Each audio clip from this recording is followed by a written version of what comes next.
이번 주 이슈입니다. 네.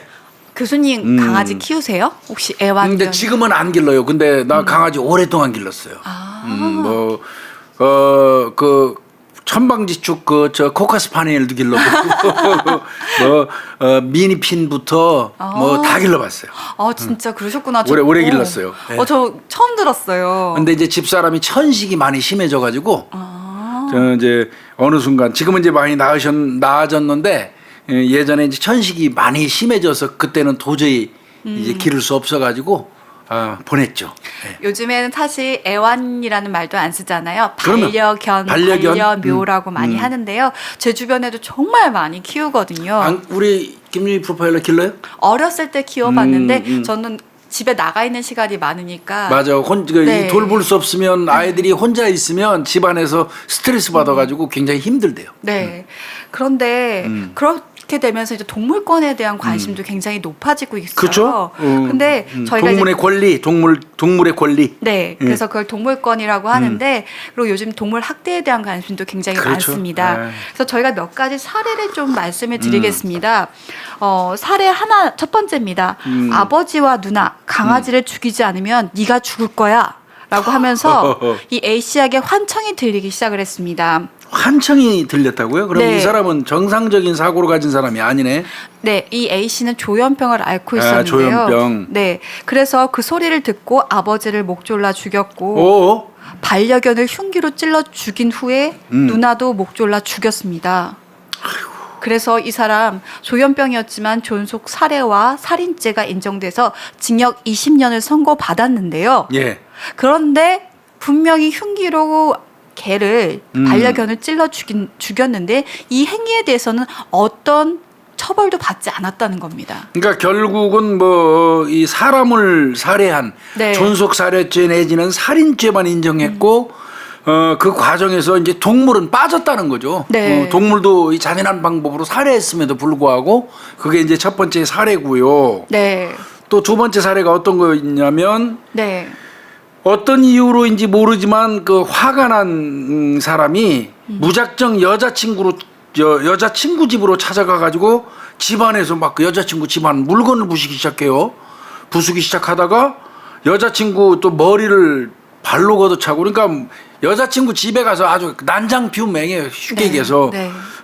그리고 나서는 결국 반려견을 잡아채더니 반려견의 입을 틀어막았다는 거예요. 그러면서 보여주는 거예요. 여자친구한테. 반려견 딱 잡아갖고 입을 막으면서 이렇게 죽는 거다 잘 봐라 소리치면서 위협을 했다는 거예요. 그러니까 이거에 겁먹은 이제 여성이 이제 완전히 위축된 상태 있잖아요. 네. 그 여성 통제가 이제 가능해진 거예요. 마음 놓고 편하게 성폭행을 해버린 거예요. 네. 그러니까 성폭행의 방법으로 그 여성이 가지고 있던 반려견을 잡아채 가지고 이제 입을 막는 거의 이제 그 살해하는 방법이죠. 이렇게 죽을 수도 있다. 이렇게 하니까 여성이 얼어붙었을 거 아니에요. 위협 방법이었죠. 그렇죠. 그러니까 이게 한가할 수 없는 그 어떤 그 폭력을 행사한 거예요. 그리고 그걸 기화로 이제 성폭행을 해서 강간죄로 2년 징역에 처해졌지만 그 반려견의 입을 들어맞고 숨 못 쉬게 한 그 어떤 가혹행위 이거에 대해서는 또 처벌이 전혀 없었던 거고요. 네. 세 번째 사례를 보면요. 강아지가 사료를 먹지 않고 아마 침대 안에 밑으로 들어갔나 봐요. 강아지가 사료 안 먹고 자꾸 숨는 거는 이 사람 무서워하는 건데. 그러니까 이 남성 C씨가요. 강아지를 향해서 살충제를 막 뿌렸던 아이고, 거예요. 나쁜 사람이다. 그러니까 이 아내가 왜 그래 그러지 마 그러면서 말렸더니 이 아내 얼굴을 때리고 흉기를 휘둘러서 상해를 입혔습니다. 그래서 특수상해 혐의로 징역 1년에 집행유예 2년을 받았고요. 보호관찰 및 80시간의 사회봉사 명령을 받았는데 이 반려견에게 살충제를 뿌린 행위 자체에 대해서는 전혀 이 처벌에 대해서 거론되지도 않았다라는 거죠. 그러니까 결국은 사람과 반려견이 같이 공격을 받은 행위, 네. 같이 공격을 받은 행위 중에서 사람한테 공격한 행위만 처벌을 하고 법적으로 네. 반려견을 괴롭히고 힘들게 하고 위협한 행동에 대해서는 전혀 그 사건에 다뤄지지도 않았다 이 얘기거든요. 네. 이건 사실은 원칙적으로는 잘못된 거죠. 명백히 동물보호법이 존재함에도 불구하고 그게 그냥 넘어갔다는 게 이제 잘못된 건데 그래서 좀 바뀐 게 있죠 이제. 네. 그런 문제 때문에. 2021년 2월 12일부터 달라진 게 하나 3일 있습니다. 전부터네요. 우리가 지금 녹화 15일 날 하고 있으니까요. 네. 예, 2월 그러니까 12일. 네, 동물 학대에 대해서요 이전보다 더 처벌이 강화된 건데요. 네. 동물보호법 시행령 및 시행규칙 개정안이죠. 예, 예. 거기에 따르면 예전에는 그 학대하거나 음. 동물을 죽이게 되면은 2년 이하의 징역 또는 2천만 원 이하의 벌금이에요. 예, 예. 근데 이번에는 바뀐 게 3년 이하의 징역, 그다음에 3천만 원 이하의 벌금으로 강화된 거죠. 이것도 동물보호법이 1년 이하의 징역 1,000만 원 이하의 벌금이었던 게 네. 불과 얼마 전이었어요. 그게 이제 좀 동물 학대가 좀 이건 지나치다 해가지고 2년 이하로 이제 올렸거든요. 네. 근데 그것도 실효적이지 않다. 그래서 이제 3년으로 이제 올린 건데 3년 이하의 징역 또는 3천만 원 이하의 벌금으로 올렸는데 저는 이것도 크게 효율적이지 않을 것 같아요. 문제는 법을 정하는 게 문제가 아니에요. 집행하는 과정에서 실형을 때려주느냐의 문제예요. 맞습니다. 근데 솔직히 이제 뭐 조금 이따 나오겠지만 솔직히 재판부라든지 이런 데서 동물 학대해가지고 실형 떨어지는 케이스가 거의 없어요. 네. 거의 다 벌금 정도 적정. 그것도 벌금도 3천만 원 이하 하면 3천까지 줄 수 있는 거예요. 엄밀히 얘기하면. 그런데 그거는 뭐 터무니없는 얘기고요. 그냥 50에서 100, 많아야 한 200 이런 정도로 처벌을 하다 보니까 이게 이 형량 올린다고 그래갖고 실효가 있진 않아요. 네, 네. 실제로 기소까지 간 사건도 굉장히 적고요. 실형을 그래요. 받은 건 더더욱 적습니다. 또 사례 있네요. 아, 이거 정말 거지 같은 사례죠, 이거. 이거 우리 방송에서 해야 되겠는지 모르겠는데. 네. 근데 이제 이게 여러 가지 사례를 이야기를 안 할 수가 없어서요. 네. 이게 2019년 5월에 있었던 사건인데요. 예, 이거 진짜 잔인했어요. 경기도 이천에 그 식당 앞에 아마 3개월 된 강아지가 묶여져 있었나 봐요. 네. 근데 그때 술에 취해서 지나가던 20대 남성이 이 진돗개였나 봐요. 네. 이 진돗개를 상대로 나 이게 그냥 더러운 새끼 아주 음란행위를 한 거예요. 진돗개 이 강아지를 그냥 이거는 정말 진돗개가 진짜 이걸 뭐 이게 요즘에 뭐 개만 또 못하다 이런 말 하지 말라 그러잖아요. 사실 요즘엔 개만 또 못한 인간들 더 많아요. 그리고 개가 뭐 나쁜 존재도 아닌 거고요. 그래서 이제 요즘엔 뭐 개만 또 못하다는 말 자체도 쓰면 안 되는데 네. 세상에 3개월 된 그 진돗개 강아지를 대상으로 해서 사람으로서 거기다 음란행위를 해야 되겠냐고요. 그 바람에 이 3개월 된 강아지는 이제 이 배변장애를 갖게 됐어요. 이거 보면서 그 강아지지만 대상이 이거 똑같이 진짜 이런 나쁜 놈 아주. 이 강아지 같은 경우는 그 이후로 또 사람을 무서워해서 피한다고 하더라고요. 당연하죠. 이거는 한 제보자가 이제 그 처벌을 요구하는 청원을 하면서 알려지게 됐는데 실제로 이 남성 공연 음란 및 거의 바깥에서 그런 거잖아요. 예. 그래서 동물보호법 위반 혐의로 처벌을 이제 받았는데요. 이게 20만 명 넘게 그 청원 공감을 예. 눌렀다고 하더라고요. 이거는 3년 이하의 징역 이거 아무리 올려도 소용없어요. 네. 형량 아무리 올려도 소용없습니다. 이거. 어떻게 다루느냐에 따라서 달라지는데 저희가요 이 동물 관련돼서 동물 학대 관련돼서 우리가 굉장히 이 경계하고 주의해야 되는 이유가 뭐냐면요. 솔직히 말씀드려서요. 동물을 학대하는 놈들이 궁극적으로는 사람을 학대하고 사람 연살인범화될 수 있는 가능성이 월등히 높기 때문에 그렇습니다. 분명한 거는 동물을 상대로 함부로 학대하고 가혹한 짓을 하는 사람, 잔혹한 짓을 하는 사람들은 사람한테도 그런 짓을 할 확률이 엄청 높다는 거죠. 네, 그래서 동물권에 대해서 강조하시는 사람들의 대부분의 논조가 교수님과 비슷합니다.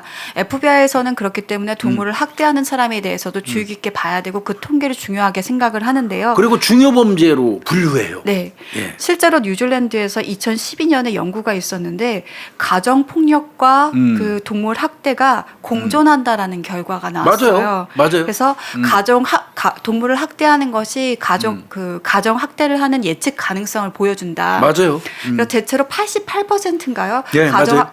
동물 학대가 있었던 가족의 88%인가가 아마 가정 폭력도 같이 있었던 걸로 연구 결과가 있었던 걸로 알고 있어요. 우리 잘 아는 강호순이도 그렇고요. 네. 그렇죠? 네. 강호순이 그다음에 우리가 잘 아는 어금니 아빠 이영학이. 이영학이 같은 경우도 실제로 걔가 그런 행위를 했는지 여부는 밝혀지지 않았습니다만은 네. 자기 딸을 대상으로 해서 딸이 자기한테 순응하도록 아빠 입장에서 순응하도록 하려고 내가 망치로 내가 개를 한 5마리 때려서 죽인 적 있다. 이런 식으로 이야기를 본인 스스로 얘기했었거든요.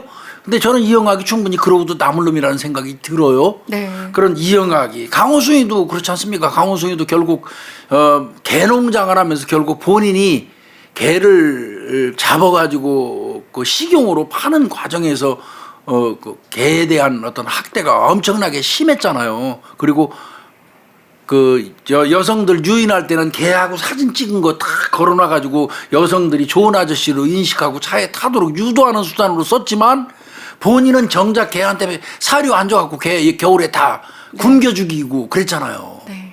그래서 개를 학대하는 이 범행 하는 사람들이 연살인범이 될 확률도 많고요. 압도적으로. 네. 가정폭력은 내가 볼 때 볼 것도 없어요. 네, 이게 어쨌든 동물은 말을 못하는 거잖아요. 그렇죠. 그 동물에게 어떻게 보면 가학을 함으로써 자신의 양심의 꺼리낌도 없는 거잖아요. 그러다 보니까 이 동물한테도 감정이입을 못하는 거고 감정 자체를 읽지도 못하는 거고 그럼 이런 사람들이 계속 폭력성이 높아지면 그 다음에 동물로서 자기가 만족을 못하면 이게 사람한테 갈 수 있다라는 거죠.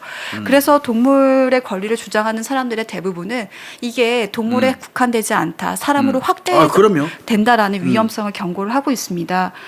뉴질랜드 같은 경우나 영국, 독일 같은 경우는 우리나라랑 조금 달라요. 처벌수가 굉장히 높고요. 엄청 셉니다. 네, 제가 한번 조사를 해봤었는데 그 독일에서는요 네. 애완동물 자체가 매매가 법적 금지가 돼 있대요. 그래서 국가가 허가받은 전문 등록 사육자만이 그 강아지를 번식하고 분양할 수 있어서. 이게 이제 분양하는 동시에 관리 시스템이 도입이 되는데 우리는 교수님 애견 샵들이 있잖아요. 그래서 막 매매 공장이죠, 공장. 네, 무분별하게 진짜 공장처럼 학대하잖아요. 사실 이게 우리 안에 가둬놓고 번식만 시키는 그런 것들이 일어나고 있고요. 독일에서는 그 유기동물이 되잖아요. 그러면 새 가족을 찾아주는 그 티어하임이 500곳 이상이 있대요. 그래서 대부분 유기가 되더라도 다시 새 가족을 찾는데 우리나라 같은 경우는 대부분 이런 경우 안락사가 되거나 아니면 식용 공장으로 간다는 얘기도 있어요. 그리고 이제 그마저도 안 되면 산에 가가지고 들개가 되는 거예요. 네. 그러니까 버려지는 요즘에 유기견이라든지 유기묘가 되게 많잖아요. 그러니까 생명인데 말이야. 생명이거든요. 네. 그 생명을 본인이 책임지겠다고 데리고 왔으면 그 생명에 대한 책임을 지는 게 사람의 도리인데 어느 정도 기르다 보니까 귀찮거든. 그러니까 슬그머니 가갖고 그 먼 거리에다 두고 와버리는 거예요.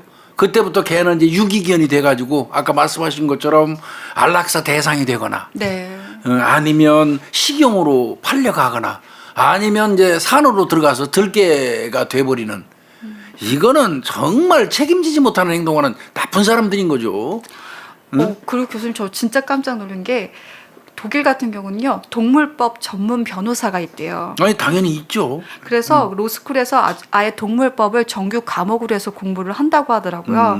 그리고 고수익 변호사래요 이게. 근데 우리는 독일 같은 경우는 동물 이꼴 물건이 아닌데 우리나라는 어쨌든 아직까지는 동물 이꼴 물건으로 법 쪽에서는 다루고 있잖아요. 그거는 이제 그 형법 366조 366조 1항이죠. 재물손괴. 네. 현재까지 대한민국은 그 개 같은 경우는 개는 재물로 간주하고 있거든요. 그래서 기본적으로 이제 형법도 동물권을 이제 그 어떤 그 보장하려면 형법도 이 재물의 개념에서 빼야 돼요. 그러니까 재물로 보니까 자, 한 가족이 막 그 부모를 죽이면서 개도 덩달아 죽였는데 본인 사유재산 처분한 거니까 처벌 안 한 거예요. 이게 쉽게 얘기해서. 그런 식으로. 갑자기 사유재산이라고 하니까 그러니까 그 재물로 봐버린 거란 말이에요. 그래서 이제 그런 건데 이제 이게 문제는 그 처벌 하는 조항에서 굉장히 포괄적으로 개를 학대하는 행위 그러면 뭘 것 같아요?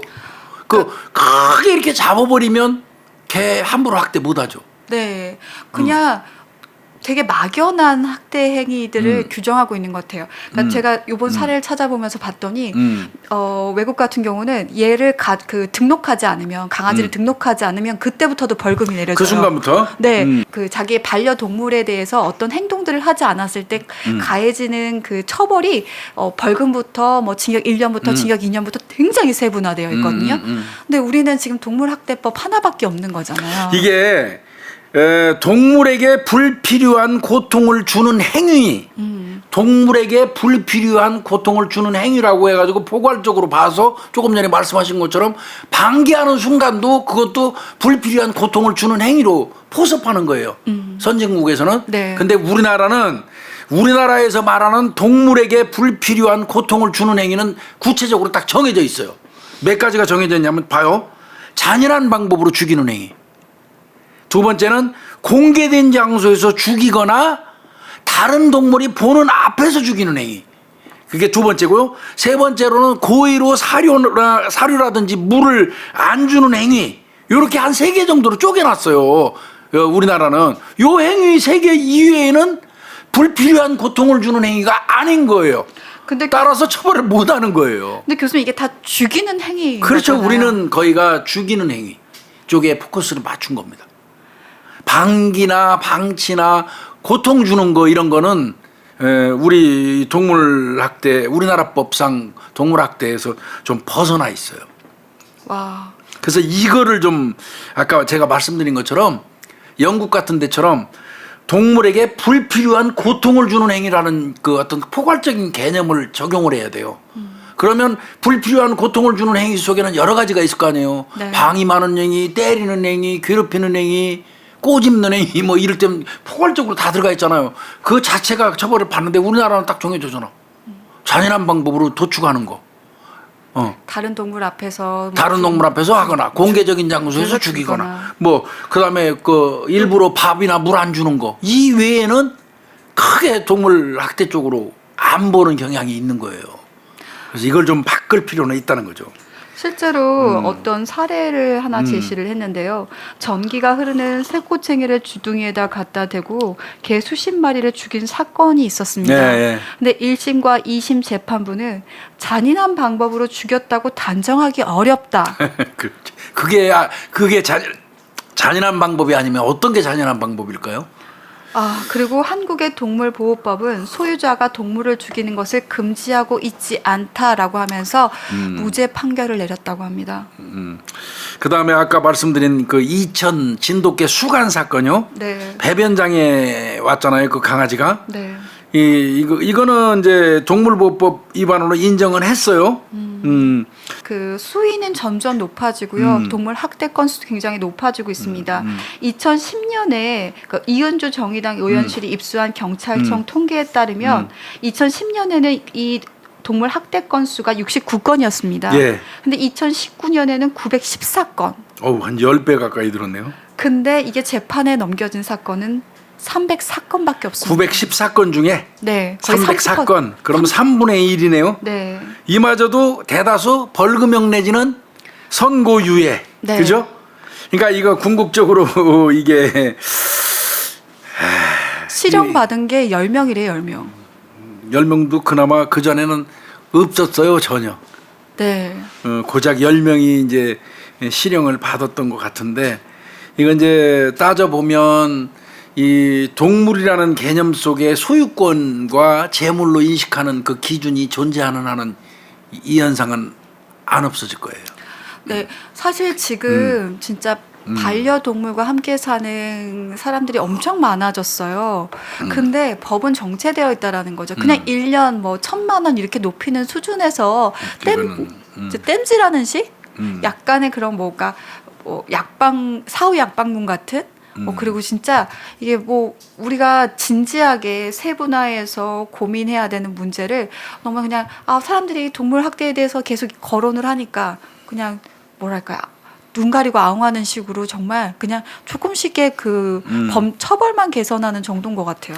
나중에 그 이 개 주둥이에다가 그 이 전기가 통하는 스틱으로 그 도살한 거 있잖아요. 그 1, 2심에서 무죄 났었죠. 네. 나중에 대법원에서 뒤바뀝니다. 뒤바뀌어가지고 이 저 유죄 취지로 처벌을 했지만 네. 그 역시 이 실형을 받지는 않았어요.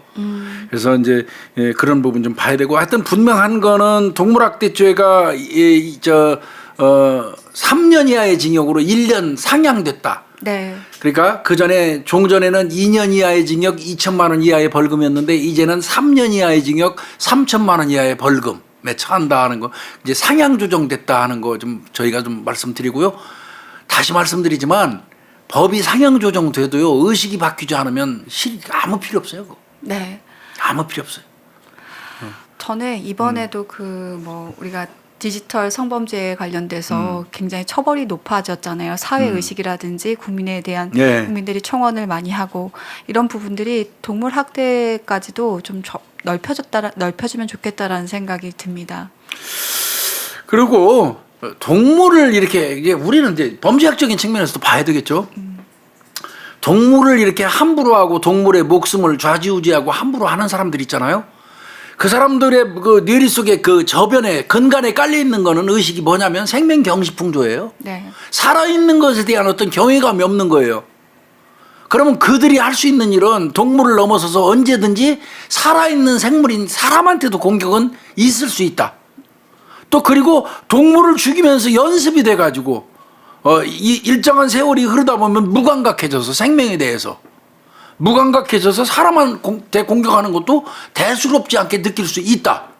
이게 심각한 거예요, 이게. 맞습니다. 예, 뭐 미국이라든지 일부 주에서는 동물 어떤 그 잔인한 방법으로 학대하고 이래가지고 징역 뭐 60년씩 받는 사람도 있어요. 네.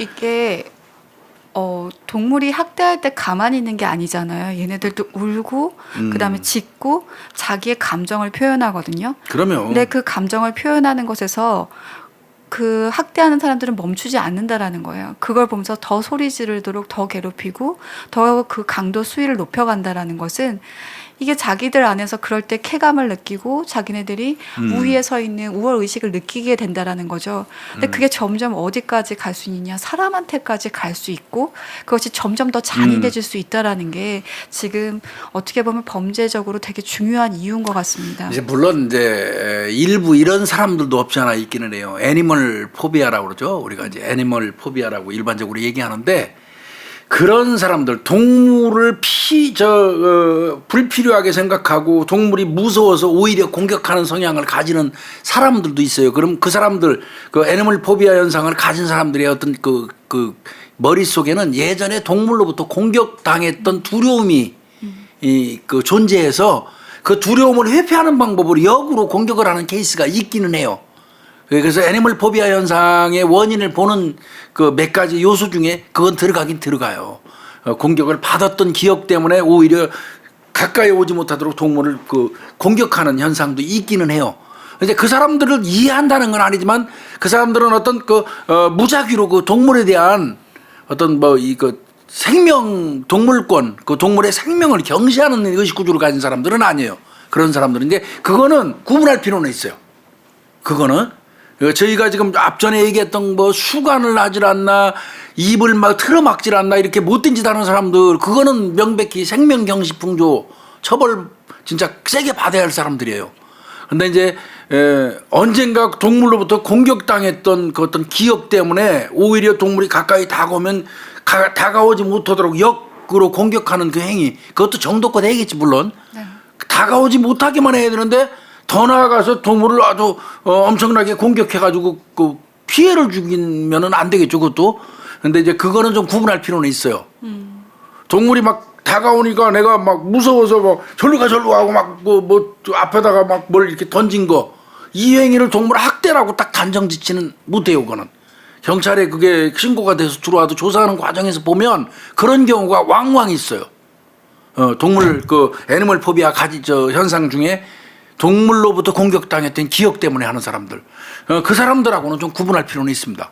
네. 그건 명백히 좀 구분할 필요는 있고요. 이제 차제에 한마디만 말씀드리면 다 좋아요.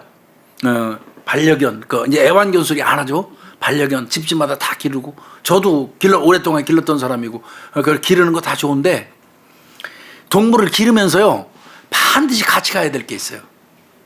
반드시 같이 가야 될 거 뭐냐면 내 가족에 대한, 내 부모에 대한 보살핌도 반드시 따라야 돼요. 비난받지 않으려면 자기 부모는 요양원에 갔다가 팽개쳐놓고 한 달에 6개월에 한 번 얼굴 삐쭉 내밀면서 개만 끌어안고 다니고 그렇게 하는 모습을 보면 그거 그렇게 아름답지는 않습니다. 솔직히 말씀드려서. 그거는 그냥 이 반려견을 기르는 사람들 전체에 대한 이야기는 아니에요. 그 중에 개 중에 혹시 그런 사람들이 있다면 참 아름답지 않습니다. 그 모습은. 네. 자신을 낳아주고 길러준 부모님은 요양원에 갔다가 내팽개쳐 놓고 한 6개월에 한 달에 1년에 한 번 가는 사람도 있다더라고요. 그러면서 집에서 애완견, 그 사람은 애완견 길을, 저 반려견 기를 자격이 없는 사람입니다. 뭔가 주객이 전도된 거예요. 그건 잘못된 거예요. 네. 이 얘기는 그냥 여벌로 한번 하고 싶었어요. 근데 저도 교수님 의견에 되게 동감하는 게 자기 부모나 자기 가족을 챙기지 못하는 사람들은 결국은 그 반려견이나 반려묘도 언젠가는 맞아요. 늙고 버릴 수 있는 나이들고 사람들. 자기가 관리를 할 수 없으면 그 다음부터는 또 유기할 수 있고요. 이런 행동들은 전 다 연결된 거라고 보거든요. 맞아요. 맞는 말씀이에요. 네, 그렇기 때문에 기본적으로 지켜야 될 것들, 그러니까 반려묘, 반려견도 우리가 이제 같이 사는 어떻게 보면 그럼요. 가족이잖아요. 생명들인데 네. 이쁘잖아요. 네. 왜 요즘 중년 남성들이 가장 좋아하는 게 그거 아세요? 중년 남성 우리 아빠들의 뭐 특징이라서 처음엔 강아지 키운다거나 그러면 싫어 안 된다고 하는데 나중에 막상 오면 자기가 끌어안고 살죠. 네. 근데 이제 거기에 또 뭐 이거 좀 약간 그냥 우리 웃자고 하는 얘기 좀 할게요. 나이가 있잖아요. 한 70 정도 넘어가잖아요. 그 70, 80 넘어가면 어디 이사 갈 때 어설프게 힘도 못 쓰면서 이삿짐 날리려고 애쓰면 안 돼요. 애쓰지 말고 아내가 이뻐하는 반려견 품에 꼭 껴안고 이사 가는 트럭 조수석에서 꼼짝 않고 있는 게 좋습니다. 그래야지 안 버리고 갑니다. 웃자고 하는 얘기예요. 네. 진짜 맞아요. 처음에 싫다고 저도 그랬거든요. 아유 싫어 아유 맨날 와서 귀찮게 할 텐데 그랬는데 막상 기르니까 이뻐가지고 네. 걔가 눈에 아른거려갖고 일찍 들어가게 되더라고. 한 잔 먹고 가서 만지작거리려고. 저희 아빠도 처음에 제 어렸을 때 강아지 키울 때 아빠가 제일 반대했거든요. 근데 아빠가 나중엔 제일 이뻐하시고요. 이뻐하죠. 고기 같은 거 사갖고 오시면 그래서 참 어떻게 보면 정말 가족이 되었기 때문에 이제 동물에 대한 학대 그리고 동물에 대한 책임 맞아요. 동물과 다른 가족 간의 균형 문제가 발생하는 것 같아요. 맞아요. 그래서 이런 부분들 우리가 한번 더 짚고 넘어가야 되지 않을까 해서 한번 오늘 이 얘기 다뤄봤습니다. 예, 반려견 키우시는 분들 가족으로 보는 거잖아요. 내 새끼처럼 기르는데 그 내 새끼처럼 기르는 강아지 생각하면서 나를 낳아주시고 나를 길러주신 부모님도 돌아보라는 거. 이 얘기는 꼭 하고 싶어요. 네. 좀 네. 불편할 수도 있겠습니다. 네. 그래서 과연 이 2월 12일로 개정된 안이 어떻게 재판이나 예. 또 수사기관에서는 어떻게 적용되는지 저희가 한번 좀 예, 살펴볼 필요가 있을 것 같습니다. 아 교수님, 진짜 연휴 때 약간 예, 예. 사건 사고 기사가 많이 올라왔었어요. 예. 근데 그 중에 또 하나 충격적이었던 게 예. 구미 빌라에서 3세된 여아의 시체가 미라 상태로 발견이 됐다라는 보도 기사가 나왔었습니다. 예.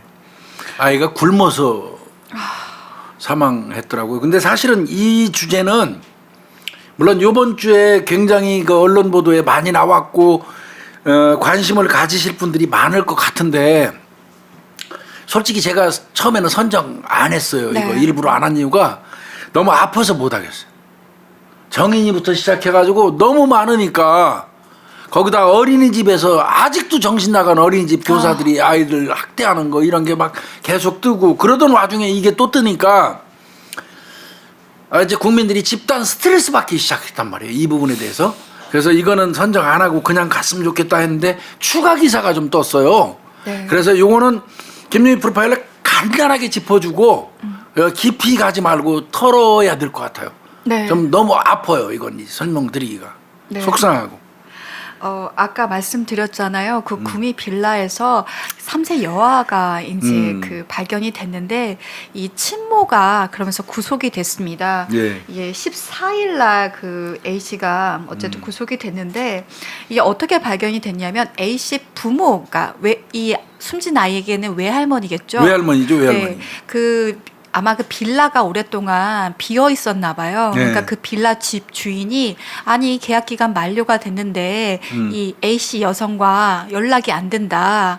그러니까 좀 집 좀 빼달라, 비워달라 하고 이 A 씨의 어머니 그리고 이 숨진 아이의 할머니, 외할머니한테 전화를 한 거예요. 그래서 할머니가 갔더니 그 빌라에 아이가 숨진 채 발견돼 있는 거를 경찰에 신고를 한 겁니다. 그러니까 결국은 그 이 범인, 네. 엄마 범인이죠. 네. 그 범인의 부모, 부모가 집주인으로부터 연락을 받고 그 집에 간 거죠. 그러니까 이 외할머니, 외할아버지 입장에서는 그 숨진 아이하고 자기 딸이 그 집에서 계속 살고 있는 걸로 알았던 거죠. 네. 그런데 이미 아마 이 집을 비우고 이 여자는 뜬 지가 오래됐던 모양이에요.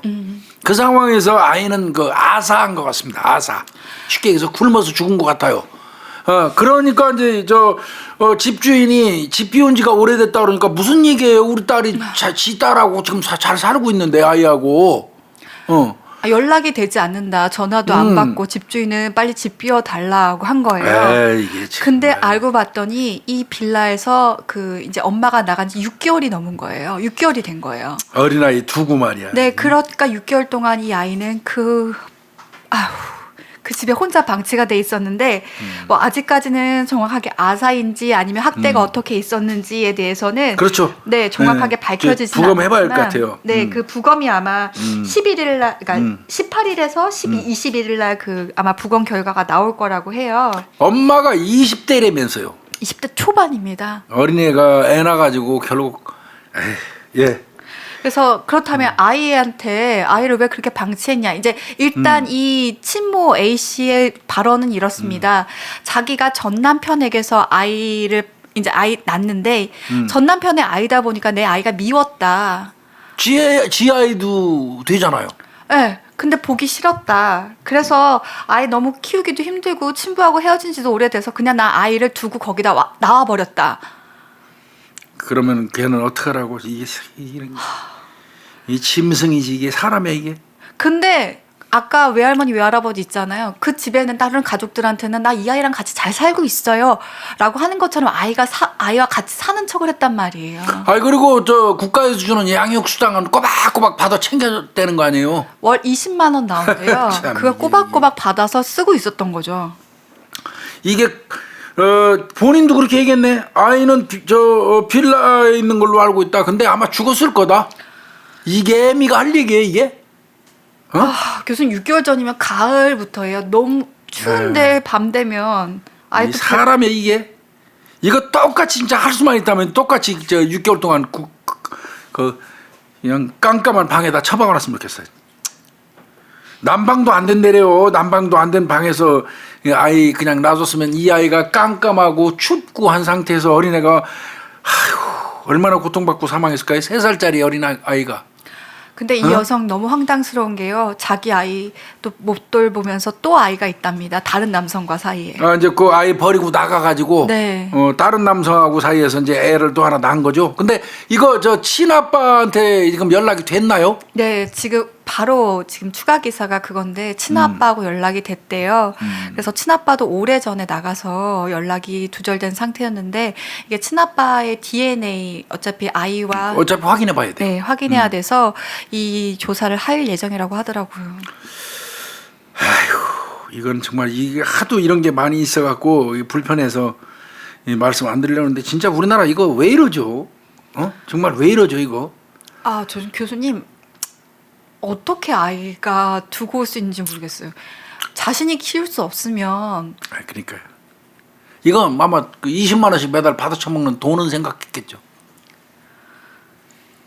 이거 사람 아니에요 이거 이런 거를 진짜 우리가 사람 아니라고 그래. 이거 얼굴에 사람 얼굴만 하고 있는 거지 이게 사람 아닙니다 이게. 가슴 속에 짐승이 살고 있는데 이게 사람이에요? 이거는 사실 불편해가지고 안 다루고 싶어서 사실 안 했던 건데 하여튼 12일 날 구속영장 실질심사 받고 나와서 구속됐고요. 네. 요거는 재판이 진행되는 과정을 그냥 짬짬이 네. 틈나는 대로 저희가 우리 구독자님들한테 알려드리도록 하겠습니다. 실제로 지금 이게 진짜 아이를 두고 간 건지 아니면 살해를 한 건지. 살해했을 수도 있어요. 제가 보기에는. 네. 그래서 부검 명확하게 해봐야 돼요. 뭐 이를테면 목을 졸라서 살해해놓고 간 건지. 근데 나는 그게 더 가능성이 있어 보인단 말이에요. 자꾸. 네. 살해하고 난 다음에 빠져나간 걸로 가능성이 저는 좀 더 높다고 보면. 왜 그러냐면 아무리 그래도 3살짜리 아이 같으면 소리 지르고 울고 뭐 해가지고 주변에 알 수도 있어요. 그리고 교수님 이게 아이를 진짜 방치할 거였으면 죽이지 않았으면 부모나 다른 사람한테 맡길 그러니까요. 수도 있는 상황인데 아이를 두고 그냥 나왔다라는 거는 이거는 교수님 말씀대로 살해했을 가능성, 그 살해도 학대와 연결돼서 살해했을 그러니까요. 가능성이 좀 더 높다고 봅니다.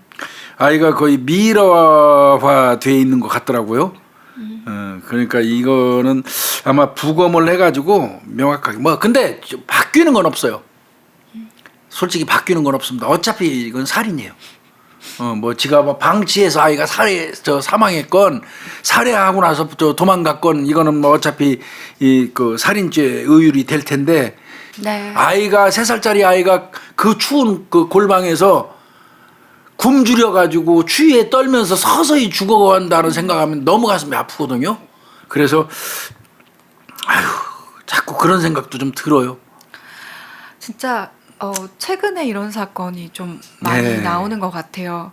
그러니까 뭐 우리가 부모의 자격을 뭐 탓할 수는 없지만 정말 아이를 제대로 키울 수 있는 부모의 자격이라는 거 검증도 진짜 필요하다라는 생각도 듭니다. 뭐 오늘 보니까 빌라 옥상에서 30년 그 방치됐던 그 여성 시신이 또 발견돼 갖고 경찰이 또 조사하고 있고 이런 거 등등이 또 많이 나와 있더라고요. 그러니까 좀 요즘에는 좀 이런 거는 좀 불편하더라고요. 특히 아이가 관련된 거는 힘드네요. 네, 교수님 많이 힘든 것 같아요. 아유, 그리고 힘들어요. 최근에 아까 교수님 말씀하셨듯이 뭐 요즘에 그 어린이집 같은 경우도 그리고 또 장애인 그 시설에서 아이들이 학대 당하는 것도 요즘 많이 일잖아요. 그러니까 네. 사실 아이들이 뭘 안다고 그러니까요. 이렇게 학대하고 아이들에 대해서 이렇게 가혹한지 모르겠어요. 아이들한테는 꽃으로도 때리지 않는다고 그랬는데 우리 사회가 어떻게 되려고 그러는지 참 이게 참 답답하고요. 네.